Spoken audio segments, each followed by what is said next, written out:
Hello, this is Lisa Twitchell and I'm from Kima's Quilts in Green River, Wyoming.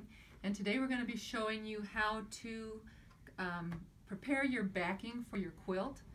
Right now I have laid out the fabric. The first thing that you want to do is to measure your quilt. The length of this quilt that we're working on is going to be approximately 70 inches long. And so if you put two pieces of fabric together, that's going to give you approximately 84 inches.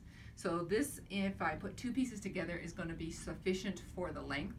The quilt is 60 inches long, so we need to have at least 3 inches on each side to be able to put it on the long arm machine.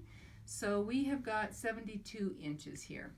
So the first thing that we do is we fold the fabric, the total length, the fabric that we've cut, fold it in half. We want to make sure that our seams are pretty much lined up here or close to. And this fabric is really nice because it's actually run off the bolt already like that. So the first thing I did was to bring the pieces up here, and I came around the counter because you want to have safety first, and I cut this edge here to make sure that everything is lined up perfectly. One of the things that you want to do is to lift these little pieces up, each layer, to make sure that you don't have one that's short.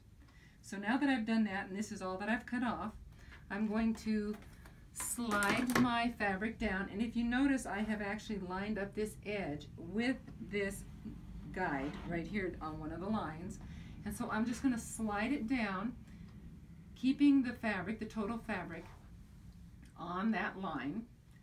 And then I'm going to take my ruler, I'm going to come down here, and I'm just going to line, using the grid line on the mat, I'm going to cut just a little bit off of here.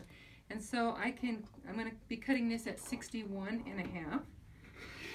And you want to make sure that you're cutting through all four. Don't move your ruler away until you've made sure that all the layers, oh boy, that all of the layers of fabric have cut and you don't have any strings. You don't want to pull those strings because they could pull out of your fabric and leave a white line.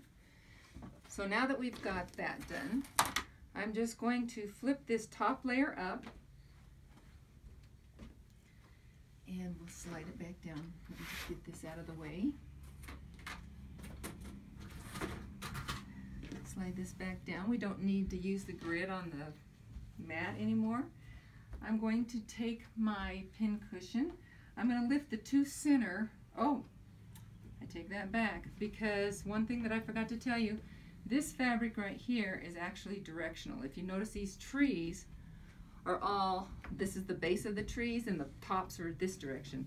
So I have got to flip this top layer of fabric over so that when I put this on the quilt, I don't have half of the quilt with the trees upside down and the other half with them right side up.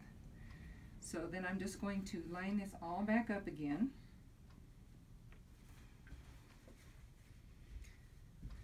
If you have a fabric that's not directional, then you can actually skip this process.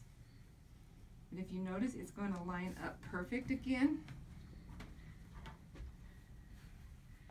And now we're going to lift this top edge. We're going to take the two layers in the middle and we're just going to pin these. And we pin them all the way down. And then you can take this, pick it up, go to your sewing machine, and what I like to do, I like to use this white edge here as my 1/4 inch. So I use the side of my 1/4 inch foot on this edge, leaving me a 1/4 inch seam. Once I've got that sewn, then I will go back and trim it on the white line, and then I press this to one side, and I use unique stitch glue in order, a little tiny bit of that, to hold that seam down so that it doesn't pop up inside the quilt when you're quilting and make it look like you've got a caterpillar inside the quilt. So that's actually all you need to do. If you have a quilt that is much longer, you may have to tri-fold, but when you're tri-folding, then you're going to take that center piece out, flip it over. The two outside edges are going to be this right direction. It'll only be the center piece that needs to be flipped. And that's it for today. Thank you.